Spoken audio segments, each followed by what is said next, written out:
Aujourd'hui, votre grand témoin Nadalette Lafontasix va nous raconter son histoire. Son histoire, l'histoire d'une femme comblée, ambitieuse et mère de 3 enfants qui, à l'aube de ses 60 ans, devient paraplégique après une opération pour une scoliose qui a mal tourné. Du jour au lendemain, Nadalette découvre le monde du handicap et elle doit puiser dans son fort intérieur pour réussir à remonter la pente, pour réussir à ne pas sombrer et surtout pour regagner en mobilité. Elle a choisi de témoigner de son chemin de vie dans un livre poignant qui est publié aux éditions Fauve. Il s'intitule Le roseau penchant, histoire d'une merveilleuse opération. Et c'est Vincent Geoffroy qui a eu le plaisir de l'interviewer dans nos studios. Je vous laisse d'ailleurs en sa compagnie. Vous êtes en très bonne compagnie avec Vincent. Nous accueillons Vincent Geoffroy jusqu'à 13h sur Vivre FM. Vous écoutez Le Grand Témoin. Défi du quotidien jusqu'à 13h sur Vivre FM. Nadalette Lafontasix, bonjour. Bonjour. Vous venez nous présenter votre ouvrage Le roseau penchant, histoire d'une merveilleuse opération. Pourquoi avoir choisi d'apporter votre témoignage ?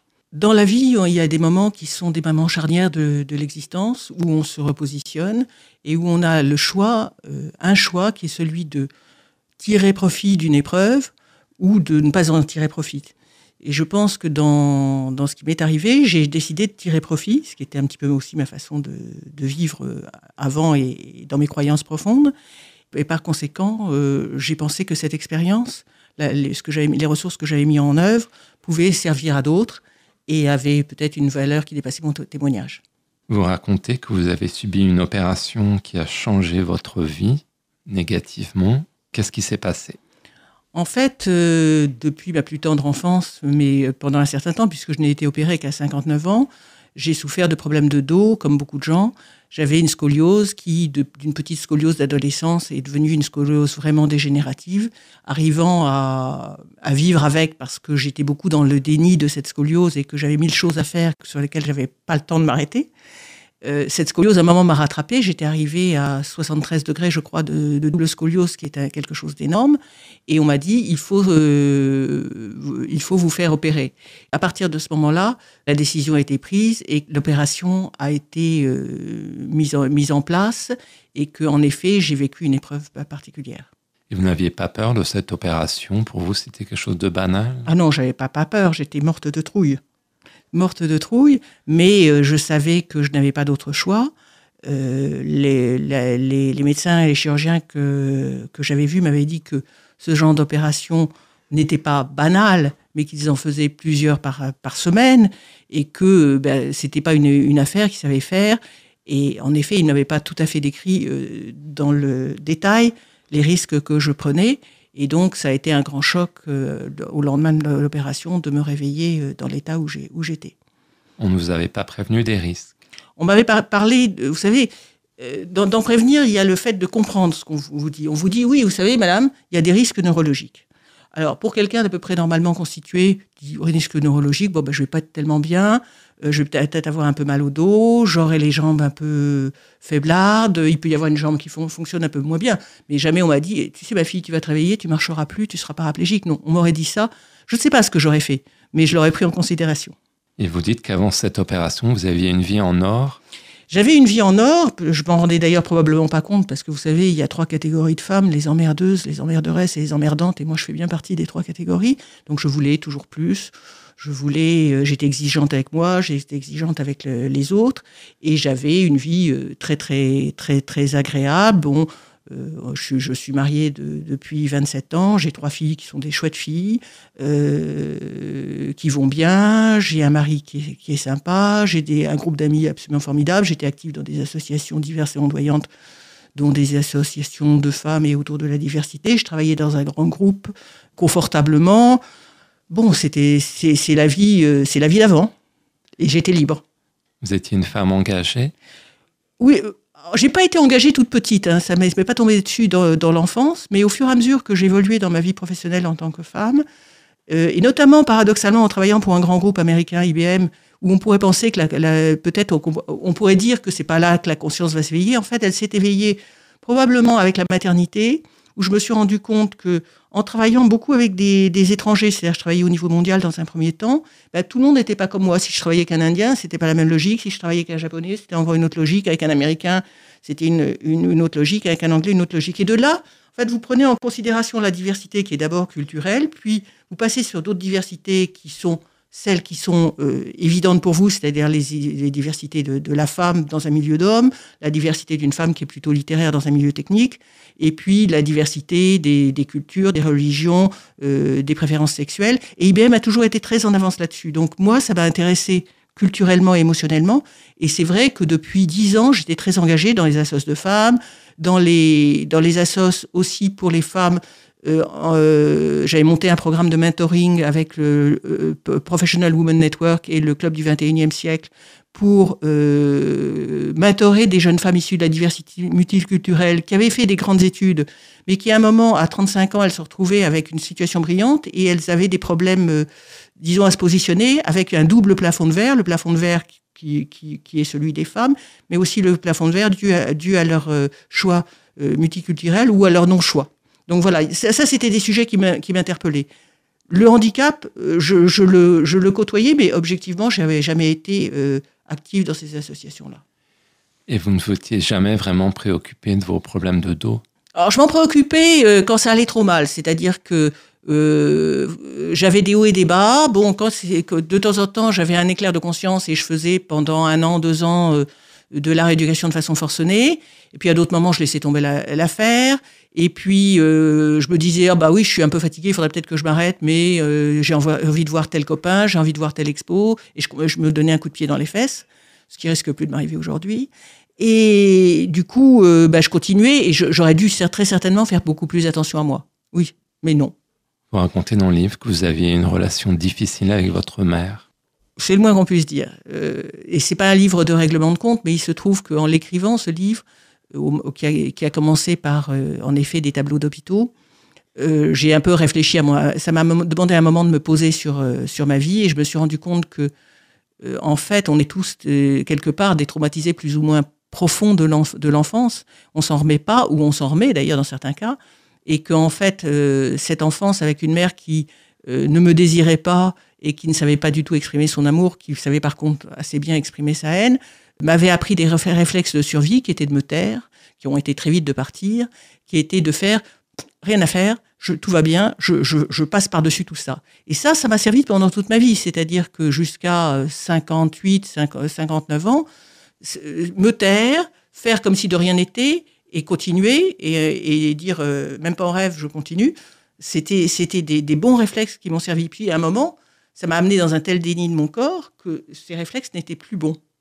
Donc c'est en cela que j'ai voulu revenir sur mon enfance en disant, on a tous une enfance, elle est plus ou moins heureuse, on y a appris des choses, il faut à un moment savoir la laisser partir, l'avoir travaillée, la laisser partir et ne pas rester figé dans les réflexes dont certains sont bons mais certains sont moins bons, qu'on a appris pour survivre. Il est temps de vivre. Vous avez fait un travail sur vous-même? Oui, ça depuis de nombreuses années. En fait, je pense que j'ai commencé des thérapies vers la trentaine, à l'âge où on commence à réfléchir un tout petit peu plus loin. Maintenant, c'est plus jeune, hein, mais pour mon époque, à l'âge où on commence à réfléchir plus loin que le bout de son nez. Et puis, il se trouve que professionnellement, j'ai évolué de carrière chez IBM. Je suis allée vers plusieurs carrières de coaching. Et ce faisant, je me suis formée à beaucoup de choses, à la gestalt, à la PNL, à l'hypnose. Et forcément, on n'en sort pas intact. Donc, je lis énormément, je fais du développement, enfin, j'ai suivi des formations où je suis des enseignements de développement personnel, spirituel, etc. Ah oui, ça m'a toujours intéressé. Revenons à cette opération. Savez-vous ce qui s'est réellement passé? Je ne le sais pas et je le regrette énormément parce qu'en fait, la faculté m'a toujours dit dès le réveil, bon, vous êtes paraplégique, vous ne remarcherez pas. Erreur fatale, parce que je remarche quand même, hein, même mal, je remarche, je suis debout. Et puis, on ne sait pas ce qui s'est passé. Alors, quand on dit on ne sait pas ce qui s'est passé, ok, c'est ce qu'ils disent. Et moi, je ne peux pas, en tant qu'individu, apporter la preuve du contraire. J'ai les comptes rendus opératoires qui ne disent strictement rien. J'ai ce que m'a dit un chirurgien, je n'ai pas de raison de mettre en doute sa parole a priori. Maintenant, j'ai aussi tout ce que j'ai entendu autour de moi pendant les mois où j'ai été en rééducation, ce que des gens depuis m'ont dit en me disant, bon, probablement, en effet, il y a eu une lésion de la moelle en L1, L2. Comment s'est fait cette lésion? À quoi l'attribuer? On ne me le dit pas. Disons que la rumeur publique dit, tu as été vraiment très redressé. En effet, j'ai gagné 6 cm dans l'opération. Et en te redressant peut-être trop ou trop vite, la moelle a été lésée. Et quelles étaient vos impressions à votre réveil? Incompréhension. Bon, bien shooté quand même. Donc, il n'y avait pas que de l'incompréhension mentale. Mais j'étais ahurie et très vite, et je crois que c'est un des éléments importants de la résilience, j'y ai pas cru. C'est-à-dire que cette force que j'avais devant l'enfance, depuis l'enfance, en disant « je ne veux pas qu'on me vole ma vie », elle est revenue en vague en me disant « mais là, on va encore me faire ce coup-là ». Donc, quelque part, oui, je voyais que je ne pouvais pas bouger, que mes muscles ne marchaient pas, qu'il y avait de la sensibilité, mais qu'il n'y avait aucun mouvement. Mais je sentais qu'il allait falloir apprendre un certain nombre de choses et je ne savais pas quoi, mais je n'y croyais pas. J'y ai jamais cru que je ne remarcherais pas. Vous étiez paraplégique à ce moment-là? J'ai été paraplégique avec tout ce qui va avec, sonde urinaire, l'aide, je pouvais pas me laver, je pouvais pas aller aux toilettes, je marchais pas. Donc j'ai appris pendant un certain temps. On m'avait d'abord verticalisé et puis ensuite j'ai appris à me transférer sur un fauteuil, à me servir d'un fauteuil manuel, mais avec l'arthrodèse, c'est-à-dire avec les 2 tiges de métal que j'ai dans le dos qui bloquent complètement le dos et mes bras. De toute façon, avec un fauteuil manuel, moi, je m'explosais les bras en plus, donc c'était pas une solution. Puis un fauteuil électrique. Et le fauteuil électrique, j'ai toujours eu ce même problème avec les trucs à moteur. Je suis pas une technique. Et là, la première fois où j'ai pris le fauteuil électrique, on est allé avec mon mari à la cafétéria de l'hôpital. Et il y avait ce joystick pour avancer de 0 à 5 électriquement. Et moi, j'ai pas pensé qu'il y avait pas de point d'arrêt, pas de point mort. Donc, je suis passée directement dans l'autre sens, de 0 à 5, et je suis rentrée dans le mur. Donc, il y a eu quand même des apprentissages un peu forts. Nadalette Lafontassix, restez avec nous. Nous continuons à dérouler votre histoire que vous avez racontée dans le livre Le roseau penchant, histoire d'une merveilleuse opération, paru aux éditions Fauve. On se retrouve après une pause musicale sur Vivre FM. Midi 13h, le grand témoin. Défi du quotidien sur Vivre FM. Jean-Baptiste Bergès. Nadalette Lafontassix, vous êtes aujourd'hui notre grand témoin, les défis du quotidien. Vous nous parlez de votre livre Le roseau penchant, histoire d'une merveilleuse opération, paru aux éditions Fauve.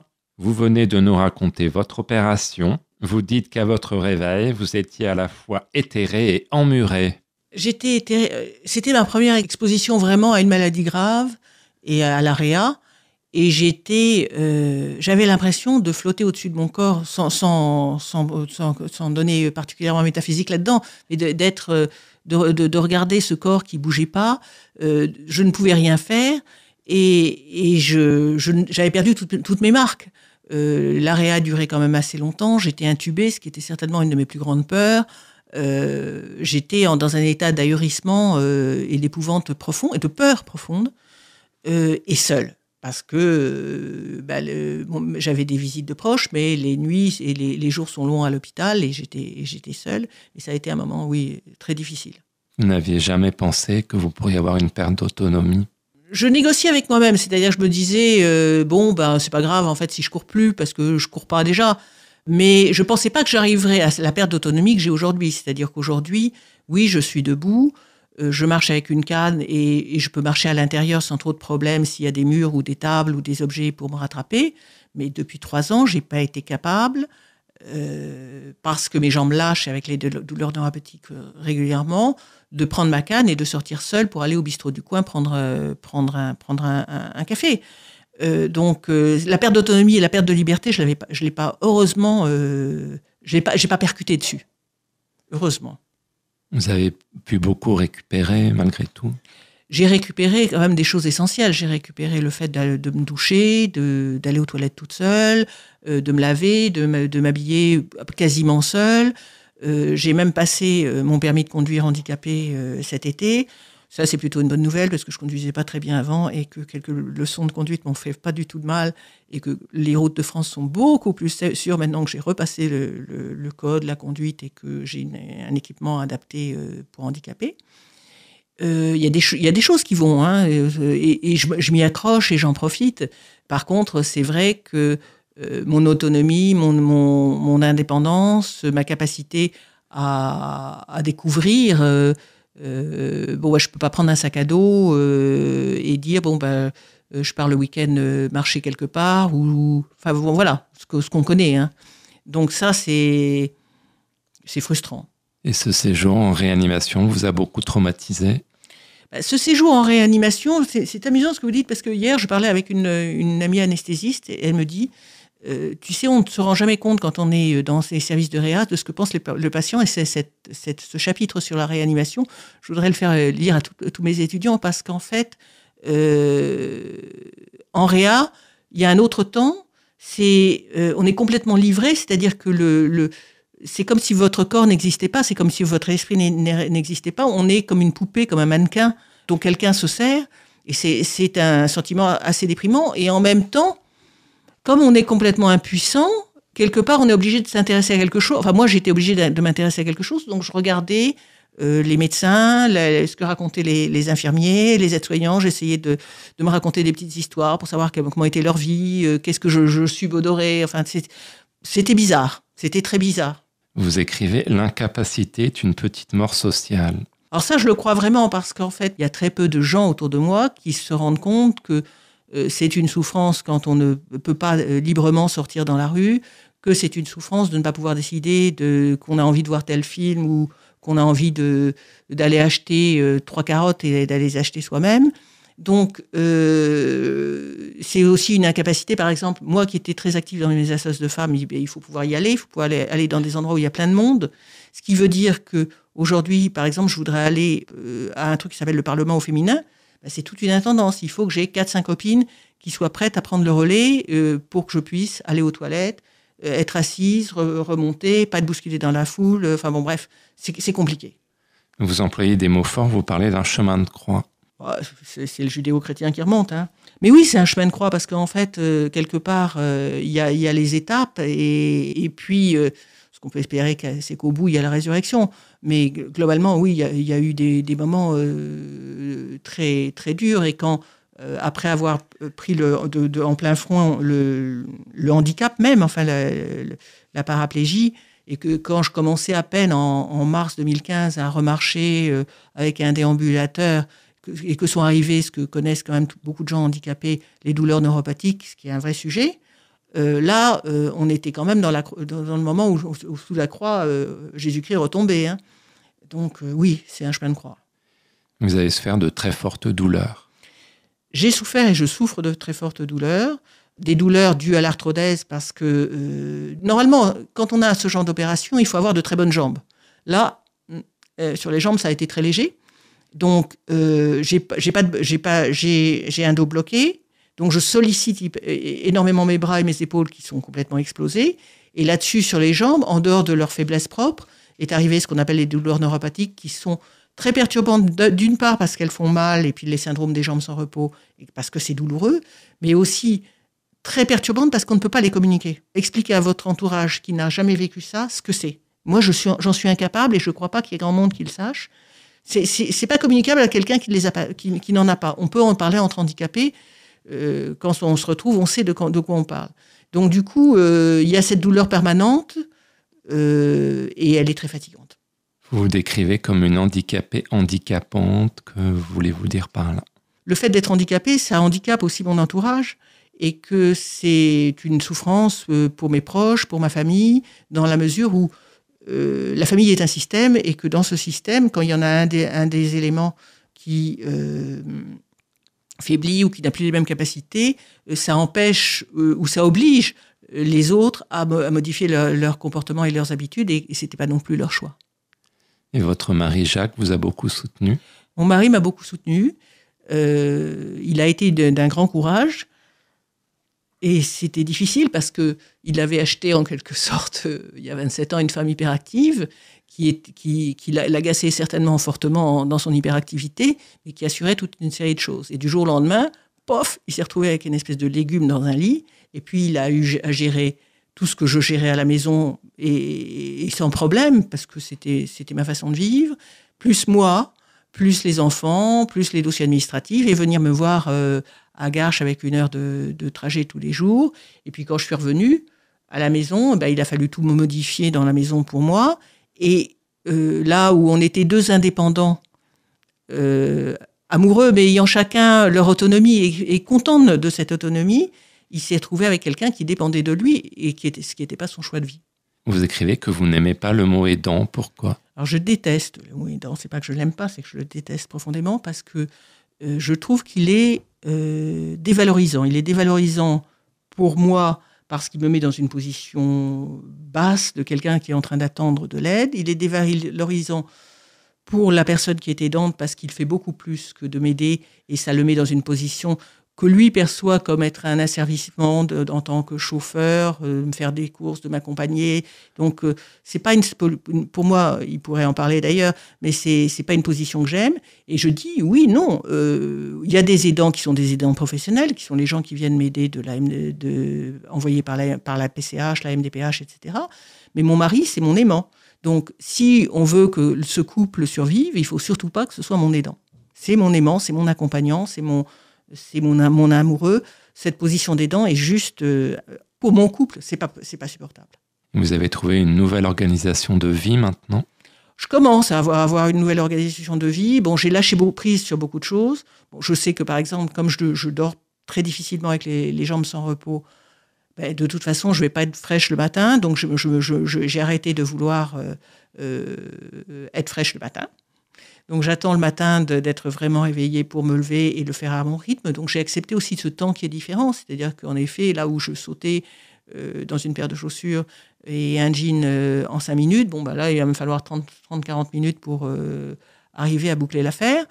Et puis, le matin, je bouquine un peu, je fais des petits boulots administratifs, mais je me préserve et je sais que si j'ai une activité dans la journée, je vais pas m'en mettre plus parce que je vais pas avoir la résistance entre toutes les complications de transport, etc., de faire plus. Par exemple, hier soir, je devais aller à un spectacle. J'avais vraiment envie, je l'avais réservé depuis 6 mois. J'avais vraiment envie d'y aller avec mes filles. J'étais pas capable de le faire. J'avais une grippe et j'étais hors combat. Ce que j'aurais fait avec de la frustration avant, je me suis dit non, tu peux pas, t'y vas pas. Fini. Vous avez dû renoncer alors ? J'apprends à renoncer sans colère, un peu râlant. Et votre mari peut continuer une activité professionnelle ? Alors, il avait pris sa retraite 1 an avant mon opération, mais il pensait certainement avoir un autre type de retraite.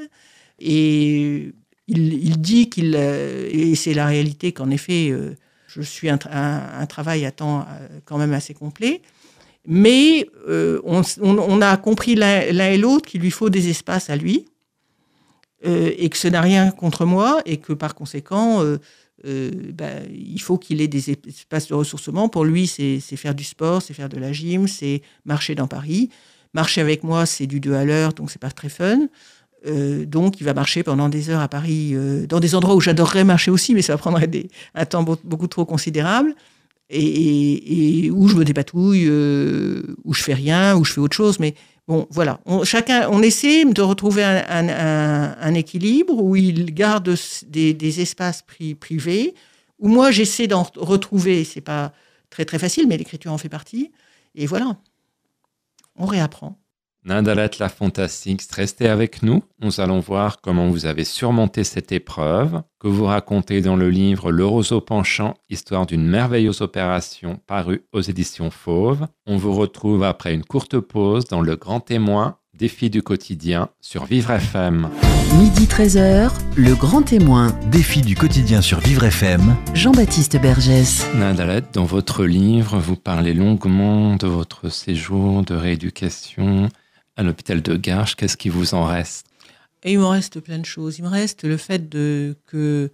D'abord des amitiés, notamment par exemple Mathieu Firmin, qui a fait ce très beau documentaire « Lève-toi et marche ». On était ensemble à Garches. J'adore son documentaire, c'est un garçon de talent et c'est un très beau témoignage. Et puis un certain nombre d'amis, des femmes, on n'était pas très nombreuses à Garches. Il n'y a pas beaucoup de parité dans ce genre d'établissement et on va pas pour une fois réclamer le 50-50 entre les femmes et les hommes. Mais j'ai eu des amis qui ont eu cette même opération et pour lesquels ça s'est bien passé, et puis beaucoup de gens Et puis, dans les choses qui m'ont resté, c'est de se dire, attendez, relativisons. Il y a des moments où moi j'allais mieux que d'autres. Il y a des cas qui étaient plus graves que les miens. Il y en a d'autres qui se sont réparés plus vite. Et du coup, on est à Garches dans une espèce. D'abord, on parle pas tellement de nos souffrances, et on est dans un grand respect les uns des autres, et on est content des progrès que les uns et les autres font à un moment. Donc, il y a pas. Je peux pas dire que c'est un moment si ce n'est, j'allais dire l'alimentation et l'hôtellerie, c'est pas un mauvais moment de vie. J'ai eu des relations très intéressantes avec des gens à Garches. Bon, en même temps, il y a le monde des soignants et c'est un monde fabuleux que je connaissais pas. Moi, je savais pas ce qu'était un ergothérapeute, hein. Et c'est un métier formidable. Et j'ai été très très accompagnée et avec beaucoup de bienveillance par les kinés, les aides-soignants, les infirmières, les médecins. Les ergothérapeutes. Il y a forcément une forme d'intimité quand la personne qui vous met pour la première fois en balnéothérapie à l'eau, alors que votre corps n'est que souffrance et que vous avez cette impression absolument divine de ne plus souffrir et de pouvoir un chouïa plus vous mouvoir dans l'eau, et en même temps votre corps est un culbuto et vous pensez que vous allez vous casser la gueule et vous noyer dans les 30 secondes. Donc à la fois une peur, plaisir, émotion et tout ça. Les gens à qui on vit ce genre de moment, c'est extrêmement riche. Il y a plus on se fout de ce qu'on a fait dans la vie professionnelle, de qui on est, de sa famille, de ceci, de cela. On est tous dans un truc difficile. On s'aide comme on peut. On a des moments, on rencontre des gens qu'on n'aurait jamais rencontrés peut-être dans la vraie vie. On part, il y a des organisations très chouettes qui nous emmenaient une fois par semaine, quand ça a été possible, en camion, tous en fauteuil, au cinéma de Rueil. C'est des bons moments. C'est des bons moments. Et puis la présence, les amis, les vrais, ceux qui ont pu rester auprès de moi, qui sont venus très souvent à Garches, c'est aussi des moments d'amitié très très forts. Vous avez senti une solidarité à Garches? Il y a une solidarité entre les malades, oui, avec beaucoup de pudeur, mais il y a une grande solidarité entre les malades. Et puis, il y a une solidarité sociale. En effet, je vous parlais de l'aumônerie, des associations, etc., qui font vraiment un travail très courageux et remarquable. Et il faut que ce genre de structure persiste. Et puis, il y a une solidarité J'ai toujours été un animal social. Donc, j'ai un grand groupe d'amis et j'ai toujours été proche de mes amis, mais pas toujours parfaite. C'est-à-dire que je ne sais pas si moi je serais allée, comme certains de mes amis, tous les 15 jours à Garches, à Perpète-les-Oies, pour voir quelqu'un qui était installé à Garches. Donc j'ai été très touchée parce que pendant ces 8 mois, moi j'ai eu quand même quelque chose comme 1 ou 2 visites par jour d'amis. Donc c'était topissime. Dans le livre, vous parlez même d'un anniversaire surprise. C'était absolument incroyable parce que, moi je suis une spécialiste de la fête. Hein. Ça a été depuis que j'ai 20 ans, chaque fois qu'il y a une occasion de faire une fête, je suis partante. Alors, c'est sûr que pour mes 60 ans, j'avais imaginé autre chose que l'hôpital de Garches comme nightclub. Et puis le jour de mes 60 ans, rien ne se passait. Je sais que Jacques faisait quelque chose à la maison le week-end d'après, mais bon, j'avais 60 ans, c'était le 28 mars, et j'étais à Garches, et c'était un peu sinistre, et puis sur le coup de 7 heures, c'est l'heure du blues, on va vous apporter à manger, c'est pas déjà très, très, très enthousiasmant comme nourriture, et puis plus rien ne va se passer, les soignants, pour ceux qui sont totalement invalides, ils nous poussent à être en chemise de nuit, parce que on va pas pouvoir déshabiller 60 personnes à la fois. Et vers 7 heures du soir, j'ai 3 copines qui ont débarqué. Champagne, champomis, macarons, fleurs, des verres, la totale, une bougie, etc., pour me fêter mon anniversaire. Elles ont fichu un souk pas possible. On a embarqué dans la foulée ma voisine de chambre qui était ravie de cette animation. Les médecins, les internes sont passés. À mon avis, ils étaient plus intéressés par de voir mes copines qui foutaient un peu le bazar que par le dossier médical à ce moment-là, mais c'était hyper chouette. Ils ont fait comme s'ils ne voyaient pas qu'on était en train de légèrement picoler, enfin à l'époque, surtout elle, parce que moi, c'était le champonis. Et c'était vachement sympa. Vous avez aussi droit à une permission un jour pour faire la fête. Oui, vous savez, on ne refait pas les équipes qui gagnent. Et en fait, une de mes filles avait ses 20 ans. Et elle aussi, elle comprenait pas très bien pourquoi sa mère n'était pas là pour ses 20 ans. Donc, je lui ai dit, écoute, c'est bien, tu peux pas le faire le week-end, parce que si je suis là, si vous êtes 40 clampins en train de picoler là où il y a mon lit médicalisé, ça va pas être hyper sympa, ni pour vous, ni pour moi. Donc, tu vas le faire en semaine. Et tu sais, en semaine, chérie, je suis à l'hôpital, je peux pas. Et puis 3 jours avant, mais j'avais les boules. J'étais très, très énervée. Et puis de fil en aiguille, j'apprends qu'on pouvait avoir des permissions exceptionnelles. Je file voir le médecin et je négocie. J'ai cette permission. Je pars pour la première fois seule, en voiture médicalisée, attachée sanglée dans mon fauteuil. Ça tanguait, je tombais sur la... Puis c'était magnifique, c'était la nuit, il y avait la Tour Eiffel. Enfin, c'était juste un film de Woody Allen. Et j'arrive à la maison, il me véhicule en dehors du truc. Et là, Antoinette est tombée d'émotion. Est-ce que vous êtes toujours en colère aujourd'hui? Non, en fait, je ne suis pas en colère. Alors ça, c'est un truc important. Ce n'est pas un livre de revanche. Bon, c'est sûr que je suis pas ravie de cette opération et qu'il y aura probablement des conséquences à regarder de très près. Mais je suis pas en colère parce que le choix d'être opéré, malgré tout, c'est le mien. Le choix de vie, c'est le mien. Et puis, ça sert à rien, la colère, c'est destructeur. Ce qu'il faut, c'est regarder où on en est, regarder une épreuve et se dire comment on peut lui donner un sens. Bon, un sens, ça a été pour moi d'évoluer, parce que je reconnais que j'étais beaucoup plus rigide et fatigante avant. Bon, je suis encore très rigide et très fatigante, mais ça s'est amélioré. Et puis, aussi, ça a été d'écrire. Quand j'avais 20 ans, j'avais dit dans ma famille des trucs que j'ai peut-être dû oser dire, c'était de dire, oui, j'aimerais écrire, donc je pourrais peut-être faire... des études littéraires, du journalisme, je ne sais pas. Et mon père m'avait regardé en me disant peut-être secrétaire. Et puis, un office, on avait enlevé le bœuf. Et puis après, j'ai eu une carrière professionnelle plutôt intéressante et réussie, mais jamais le temps de me poser. Et puis là, j'ai eu le temps de me poser. Et à un moment, j'ai commencé à écrire, donc à peu près 1 an après mon opération, des tableaux d'hôpital, et puis ce texte fort violent sur mon enfance. Et tout ça, toute la mosaïque s'est mise en place un petit peu comme un tableau pointilliste. Et à un moment, je me suis retrouvée en me disant, mais oh, t'as fait quoi? T'as fait un bouquin? Et là, il y a une grosse décision qui est à prendre. Après avoir fait lire le draft, le brouillon à Jacques, parce que si il m'avait dit touche pas au Grisby, j'aurais quand même révisé mes positions. C'est de dire, maintenant, pendant des années, j'ai été celle qui promouvait l'autre, qui travaillait, etc. Maintenant, c'est le plaisir, c'est accepter de me dévoiler, c'est accepter de m'exposer, et c'est accepter de prendre le risque à la fois de l'échec et de la réussite de ce livre. Et c'est vrai que à ce moment-là, j'ai pris la belle décision pour ma vie, c'était de dire, OK, je finis ce livre, je trouve un éditeur, et je deviens écrivain.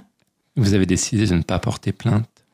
C'est un chouïa plus complexe. En fait, on est dans plusieurs phases. Pour être tout à fait honnête avec vous, on a une assurance pour l'instant accident de la vie.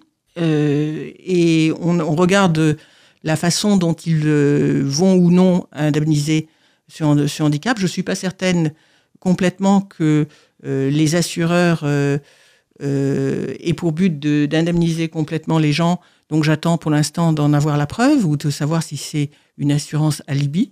Pour l'instant, j'ai fait des visites d'experts. Je suis j'attends les résultats. On va voir ce qu'il en sort. Mais de toute façon, sinon, j'ai une assurance juridique comme tout le monde, comme beaucoup de gens. Et s'il faut, je vais repasser par la case avocat, Omnia, etc.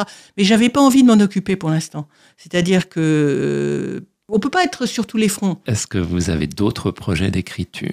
Non, oui et non. C'est-à-dire que non, parce que là, je vis l'instant présent. C'est-à-dire, je vis que ce livre vient de sortir. Je vis son lancement, je profite d'être là aujourd'hui avec vous et de cette interview, mais bien, c'est-à-dire que je suis en train de me projeter dans demain, je suis là, et je suis contente de ça. Et puis, voilà, et d'accompagner ce livre dans son lancement. Oui, je vais réécrire. J'en suis persuadée, mais je vais laisser les choses se faire en moi à leur rythme. Je ne vais pas me mettre la rate au courbouillon. Ça, c'est très différent.